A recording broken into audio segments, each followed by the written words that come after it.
Welcome to lesson 10.1, where we're going to be exploring pan balance problems, which is a segue into algebra. Alright, getting our brains warmed up to start out with.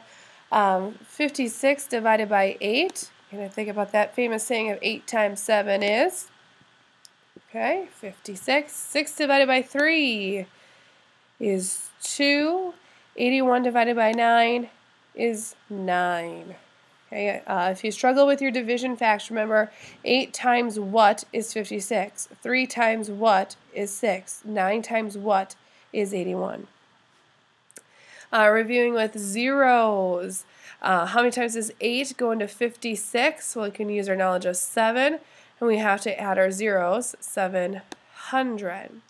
How many times does 6 go into 3? That's twice. We have an extra 0, so it's 20. How many times does 89 go into 81? That's 9 times. We have to add our 0, so 90.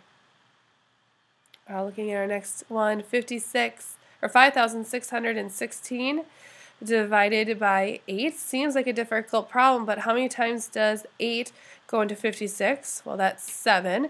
How many times does 8 go into 16, which is 8, or excuse me, twice, so that is 72. How many times does 3 go into 6 without going over? That is twice, and we have 2 zeros, so 200. 819 divided by 9. How many times does 9 go into 81? That's once.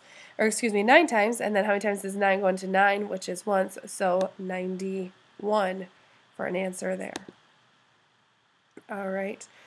Taking a look, if we are going to be describing something that works like a pan balance, so pans must be balanced. So whatever happens to the left side must be equal to the right side. That is what a pan balance is. Okay. Often we think about a teeter-totter, how or a seesaw, how they have to, if one is heavier, then one goes down. If they're the same weight, they'll be equal and straight across.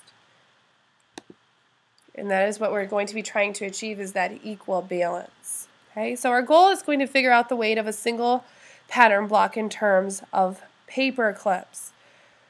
So if we're taking a look at this diagram, we have 3 pattern blocks on this side, 1 plus a couple of paper clips.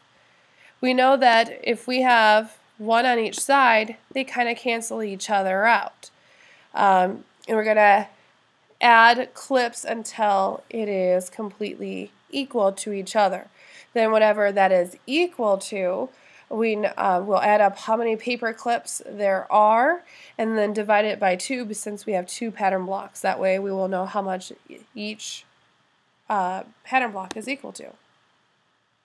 So if we're taking a look here as an example, like I said, if we have 1 on of the same thing on each side, they kind of cancel each other out. So now we're left with 2 here, and we have 1, 2, 3, 4, 5, 6, 7, 8, 9, 10, 11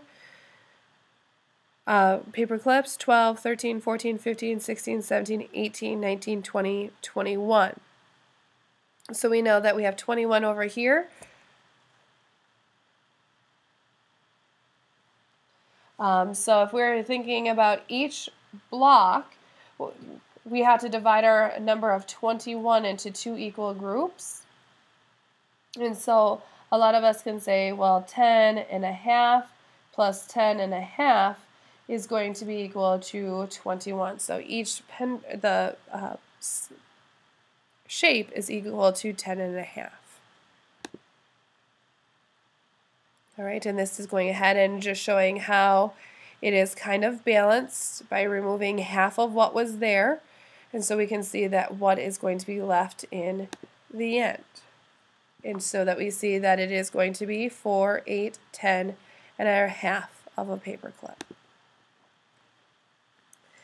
You always need to make sure that the pans are balanced in order to try to figure out something.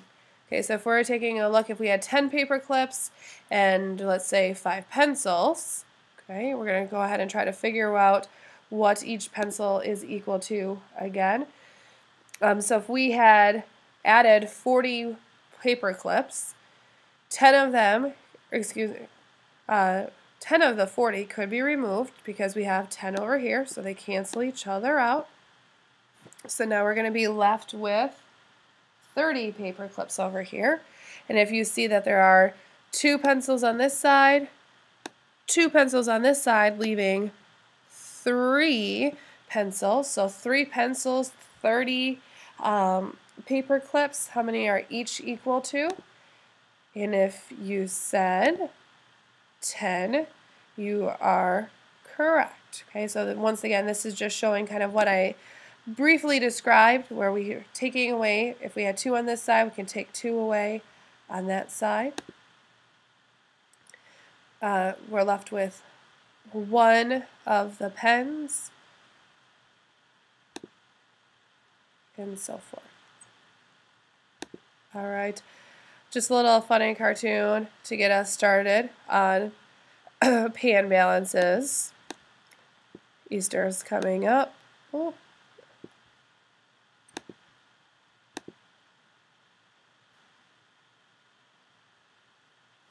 It's a little slow to load it. I'll have to show you that at some other point. All right, looking at our pan balances, this is like a study link.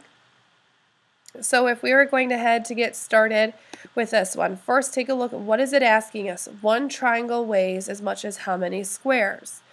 So first off, we have squares on both sides. So if we have 2 squares here, 2 squares here, we can go ahead and get rid of them.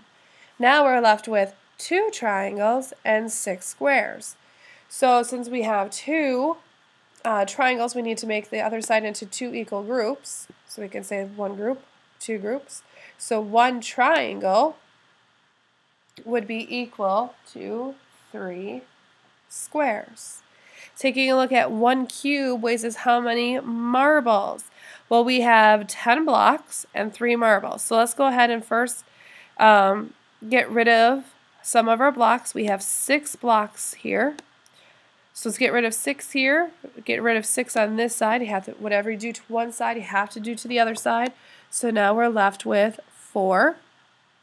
We have 3 marbles on this side. Get rid of 3 marbles on that side. So now we are left with how many marbles? 1, 2, 3, 4, 5. 5 plus 5 is 10. 10 plus 2 is 12. So 12 marbles. We have to split our 12 marbles into 4 equal groups so we can figure out for 1 cube how much it is. So thinking about how many times does 4 go into 12? If you said 3, that is the correct answer as well.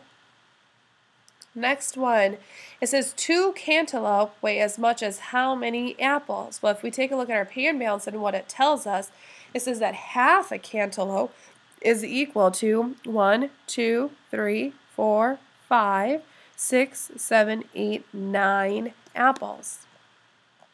So 9 apples is half. Half and another half would be 18. So that would be 1 cantaloupe, and we want to know about 2 cantaloupes. So 18 plus 18 would be 36 apples. Now, getting us to where we would like to go in the future with some algebraic expressions, we're going to take a look at variables, x's and y's. Remember, a variable just stands for something that is unknown. So if we take a look, we have 4 x's on this side, we have 6 on this side, so we can take away 4, and then this side would be having a remaining 2 x's. Taking a look, we have 15 y's and 7 y's. Go ahead and get rid of 7 y's. 15 minus 7, then you'd have a remainder of 8 y's. So it says 1x is equal to how much? Well, we have 2 x's, so we have to split this number into 2. 8 divided by 2 is 4, so 1x is equal to 4 y's.